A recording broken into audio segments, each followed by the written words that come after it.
The year was 1865, and the land stretched wide and empty beneath a sky that looked as though it had been forged from fire and dust.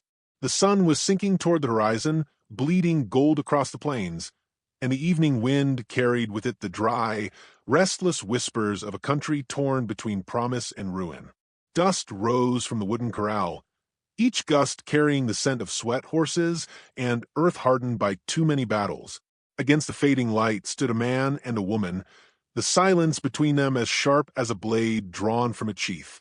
He was tall, shoulders squared beneath a long black coat, a shadow of a man who had lived more lives than the land had reigns. His hat sat low over his brow, the brim hiding eyes that saw too much, yet never gave anything away. A thick beard lined his jaw, the kind worn not for fashion but to mark time, each strand bearing witness to what he had survived. He was called many things: gun hand, drifter, killer. But none of those names fit as heavily on his shoulders as the one he had carried since leaving home. Brother, the memory of blood spilled long ago clung to him, a ghost he wore like a second skin. She, in contrast, bore no cloak of shadows. Her hair, the color of wheat kissed by summer sun, was pulled back in a braid, practical and neat, though strands had escaped to brush against her cheeks. Her dress, plain and worn, spoke of long days of toil, yet there was an air about her that the dust and the hardship could not tarnish. Her eyes, fierce and unyielding, fixed on the man before her, as though she could strip the silence from his bones. She was younger, but no less marked by this land, her strength born not of smoke, but of survival, of standing tall in a place that bent most to their knees. They had once known each other in gentler times, if such times could be said to exist here. She remembered him before the guns, before the iron-hard silence had closed over his heart. He remembered her laughter, bright as water running over stone. But those memories belonged to another life, and now they faced one another like strangers who carried the same grief, but bore it differently. She with words unspoken but written in her eyes, he with silence so deep it threatened to swallow them both. The town around them stirred as evening fell. Men shuffled into the saloon, the creak of the swinging doors punctuated by bursts of raucous laughter that rang hollow in the gathering dark. Horses snorted in the corral, restless, stamping at the earth as though they could sense what hung in the air. The trading post's lanterns flickered to life, casting long shadows across the main street, shadows that seemed to stretch too far, as though waiting for something to crawl out of them. Inside the post, whispers carried like sparks in dry grass. Raiders, a band of men, rougher than most, had been spotted riding south. They had no law but their own, and no claim but what they took by blood. The townsfolk had gathered to speak in hushed tones, their fear tucked behind sharp eyes that scanned every stranger, every shadow. And when the man entered, silence followed him like a loyal dog. They all knew who he was, or at least they thought they did. He carried his reputation the way he carried his revolver, close at hand, rarely drawn, but always there. She followed him in, her presence drawing its own kind of silence. People looked at her with pity, some with admiration, others with suspicion. They whispered of her stubbornness, of how she had survived on her own when she ought to have fled, how she had refused to bend when life demanded it. In a place like this, such defiance was as dangerous as any six-shooter. Their eyes met across the dim room, and for a moment the air thickened, heavy as smoke. He turned first, walking to the counter to collect supplies. She stood, rooted, anger simmering just beneath her calm. Finally, she crossed the room, boots tapping against the wooden floor, her voice low, but sharp enough to cut through the hush. "You'll run again," she said. "You always do." His hand froze on the sack of flour. Slowly, he turned his head, meeting her gaze. His voice was gravel, worn and deliberate. "I don't run. I survive." Her jaw tightened. "And what of the rest of us? What of this town? You'd leave it to burn while you vanish into the hills." His silence returned, heavier now, and it pressed against her until she felt it in her chest. She wanted to shake him, to force him to speak, but she knew better. His silence was his shield, and to break, it was to break the man himself. The door burst open then, shattering the fragile standoff. A rider stumbled in, his face pale beneath the grime. "They're close," he gasped. "Half a mile out. Raiders. 20, maybe more." His words cracked the room, wide open, panic rushing in. Men reached for rifles, women clutched children close. The fear that had smoldered now roared like wildfire. The man's jaw tightened, his eyes narrowing as he pushed past her into the street. She followed, her heart pounding with equal parts dread and defiance. The sun had dipped lower, the horizon painted in blood-red streaks that seemed an omen of what was to come. He stood at the edge of the street, scanning the distant ridge where dark figures were gathering. His hand brushed the revolver at his side, but he did not draw. She stepped beside him, her voice steady though her chest ached. "You'll die if you face them alone." He did not look at her, eyes fixed on the ridge. "Then I'll die standing." Her hand tightened into a fist. "And if I stand with you?" At that he turned, his eyes meeting hers for the first time that night. In them, she saw the weight of all he had lost, the battles fought, the blood spilled. She saw the man he had been and the man he feared he had become.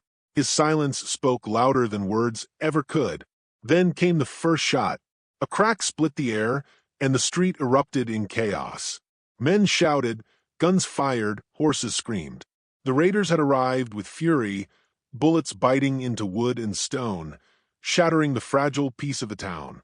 The man moved like a shadow, his revolver finally drawn, each shot deliberate, measured.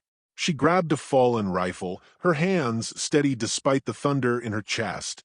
They fought side by side, not as strangers but as something forged in fire, two souls bound by the same fight, the same defiance. When the smoke cleared, the bodies of raiders and townsfolk alike lay still in the dust. Among them was a boy, no more than 12, his small frame crumpled near the saloon steps. The woman dropped to her knees beside him, her breath catching as tears blurred her vision.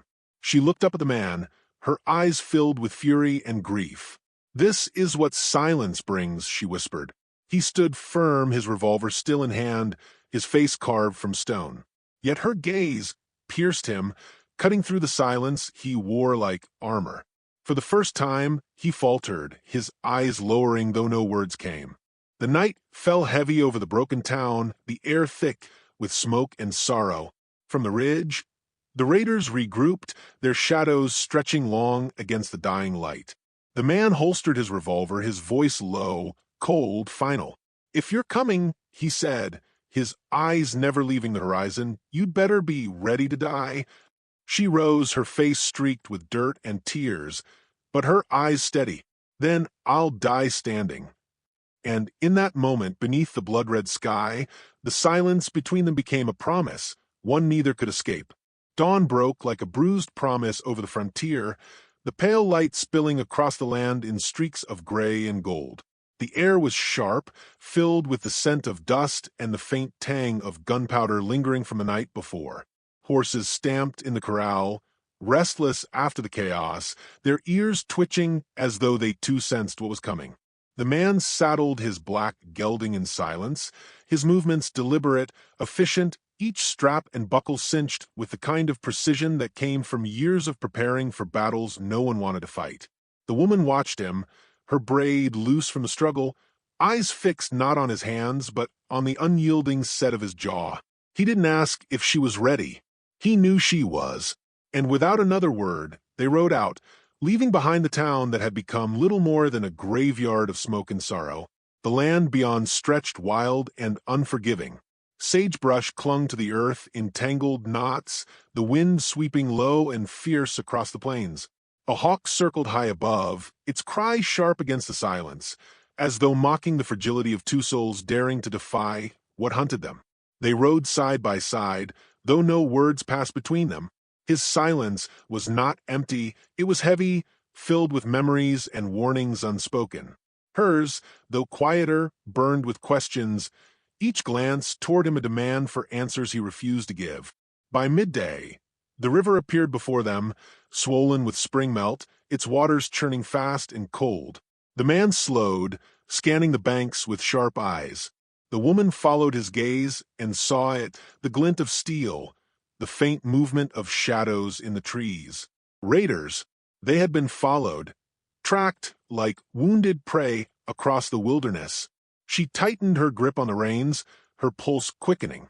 "Keep low," he muttered, the first words he'd spoken since they'd left town. Before she could answer, the first shot cracked through the air. The world erupted into chaos. Bullets tore through branches, splinters flying like daggers. Horses reared and screamed, their hooves pounding against the earth. He drew his revolver in one swift motion, firing into the treeline, each shot precise, deliberate. She ducked low, clutching the rifle she had taken the night before, and fired back, her hands trembling but steady enough to strike. The river roared beside them, its wild current promising death as surely as the men with guns. Then came the charge. Raiders burst from the trees on horseback, their faces twisted with fury, rifles raised. The man's gelding lunged forward, carrying him straight into the fray. He fired, reloaded, fired again, moving like a machine born of survival and violence. She followed, heart hammering, the rifle bucking against her shoulder. For a moment, it seemed they might hold the line, but the raiders were too many. A shot rang out, and he jerked in the saddle, the bullet grazing his side. His coat darkened with blood, but he stayed upright, teeth clenched against the pain. She cried out, urging her horse closer, and when another raider raised his weapon, she fired first. The man toppled from the saddle, his body crashing into the dirt with a sickening thud. She was off her horse in seconds, dragging him behind a fallen log as bullets shattered the ground around them. His breath came ragged, the wound shallow but bleeding. He tried to push her away, to stand and keep fighting, but she pressed a hand against his chest, her eyes fierce. "You're no good to me dead," she snapped, and for once he obeyed. She fired into the trees, covering them until the raiders pulled back, regrouping on the far bank.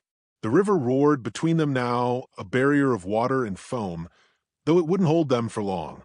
She bound his side with strips torn from her dress, her hands steady despite the tremor in her chest. He watched her silently, eyes narrowing not with suspicion, but with something harder to name. She was not the girl he remembered. She was steel, tempered by fire, her strength drawn from some place deeper than survival. And he realized then that he was no longer the only shield between them. By nightfall, they had found shelter in a narrow ravine where the rocks rose like jagged teeth, hiding them from view. A small fire crackled between them, its glow painting their faces in shades of amber and shadow. Across from them sat a stranger, a Cheyenne scout they had encountered near the river's edge. He was lean, his face carved by hardship, his eyes sharp as flint.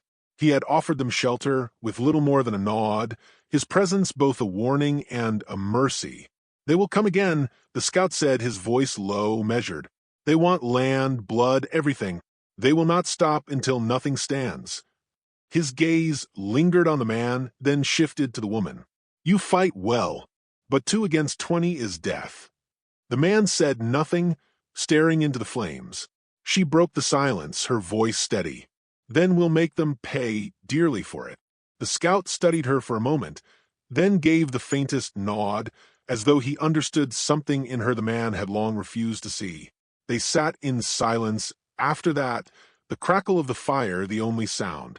Later, when the scout had gone to keep watch, she turned to him, her eyes catching the firelight. "Why do you always hide behind silence?" she asked. Her voice was not angry, but weary, as though she carried the weight of questions left unanswered for too long. He didn't answer at first. His jaw worked, his hand tightening around the revolver resting on his knee. Finally, he spoke, his voice rough as gravel. "Because words don't change the dead." She leaned closer, her gaze unwavering. "But they can change the living." His eyes flickered then, a crack in the stone.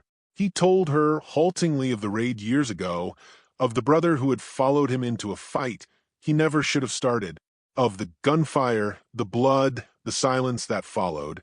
He had carried it ever since, burying it in a silence that grew heavier with every passing year. She listened, her face softening, her anger folding into something gentler but no less fierce. "You can't carry that forever," she whispered. "And you can't carry me if you won't let me stand beside you." Before he could answer, a sound split the night. Low, guttural, primal. The growl of a predator. The firelight caught the flash of eyes in the darkness, the gleam of fangs.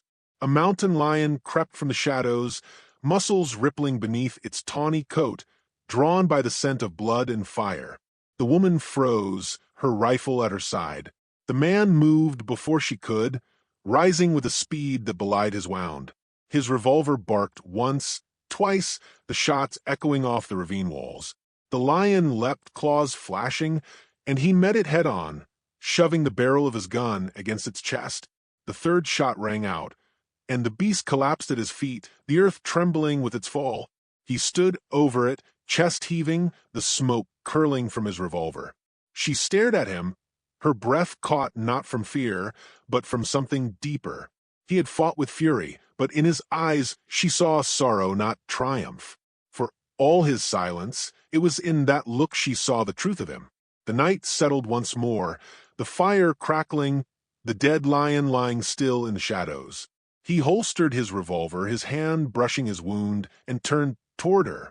For the first time, he didn't look away from her eyes, and though no words passed his lips, she felt it, the walls of silence beginning to crack. Dawn came hard and cold, the light thin and gray as it crawled over the hills. The man stood at the edge of the ravine, coat torn, blood stiff on his side, watching smoke rise in the distance. The raiders had not gone far.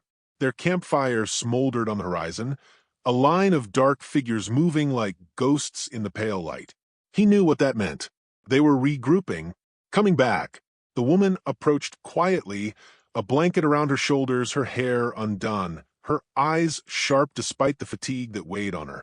"They won't stop," she said softly. He didn't look at her. They never do.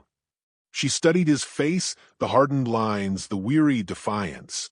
He seemed carved from stone, a man built to stand against storms, not escape them.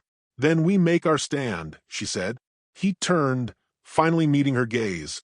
"This isn't your fight." "It became mine the moment I stayed," she replied. "The moment you stopped pretending I was just someone you could leave behind." The silence that followed was heavy, not empty, but alive, filled with things neither could say.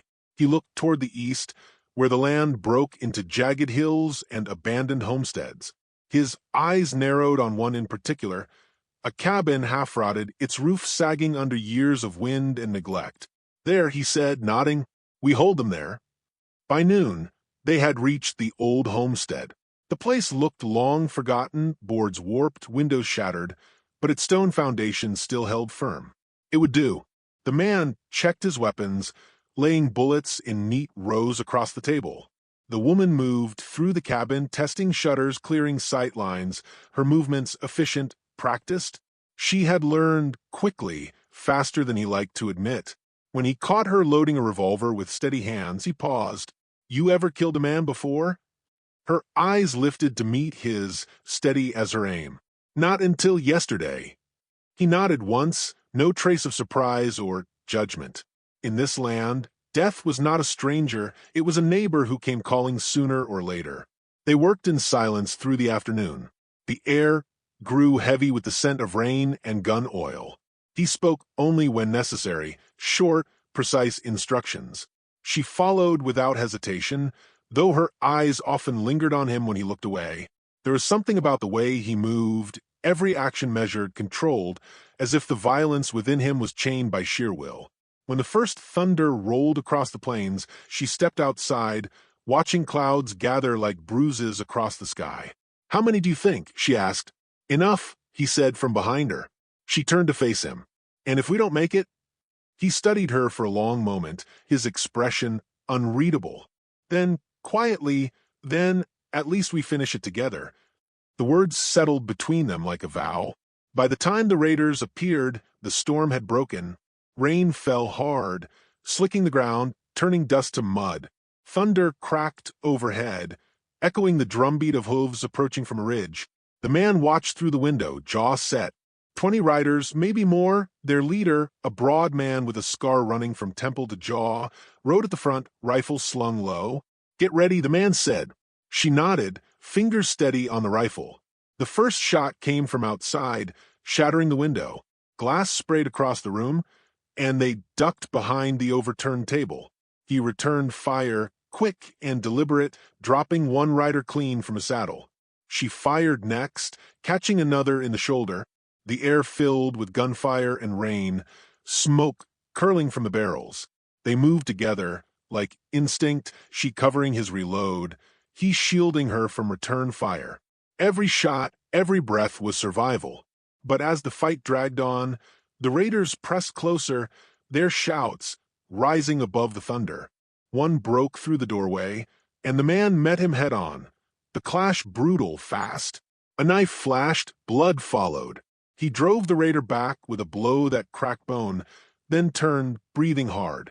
She had taken a hit to the arm, nothing deep, but blood slicked her sleeve. He reached for her, but she waved him off. "I'm fine. Keep shooting." Outside, the raiders regrouped, spreading wide, trying to flank. The man reloaded, his eyes darting between windows. He could feel the weight of the moment pressing in, the odds, the noise, the inevitability of it all. And then, cutting through the chaos, came the leader's voice. "Elias!" The name froze him. Few still knew it. He turned slowly toward the sound. The scarred man sat atop his horse, rain running down his face, his grin savage. "Didn't think I'd find you again," he called. "Still hiding behind someone else's courage, I see." The woman looked to him, confusion flickering in her eyes. Elias. He had never told her his name. The leader's voice carried through the rain. "Your brother begged, Said you'd come. Said you'd save him." He spat into the mud. "You didn't." The man's hands clenched around the revolver. Lightning flashed, and for an instant his face was bare, stripped of its silence, raw with pain. She saw it, the truth of what he had carried all these years. "Stay inside," he said quietly. She stepped forward. "No, I said stay." Her voice rose, breaking through the thunder. "You don't get to shut me out now." The raiders charged. Gunfire erupted once more, deafening. He fired from the doorway, dropping 3 before they reached the fence. She moved beside him, firing with calm precision. The leader dismounted, advancing through the storm, his rifle raised. The man stepped into the open, the rain drenching him, revolver steady in his hand. The two men faced each other across the yard, thunder rumbling like judgment above them. "You left him to die," the leader snarled. "And now you'll do the same." "I'm done running," the man said. He fired first. The leader staggered but kept coming, the shot grazing his shoulder. He raised his rifle, but before he could aim, another gun barked, a sharp, echoing crack. The woman stood in the doorway, her rifle smoking. The leader fell into the mud, lifeless. The field went silent except for the rain. The remaining raiders hesitated, their courage breaking with their leader's fall. They fled into the storm, vanishing into the hills. The man lowered his revolver, breathing hard. The weight of years seemed to drain from him with the rain. He turned toward her. She stood trembling, rain running down her face, her eyes locked on his. "You would have died," she said.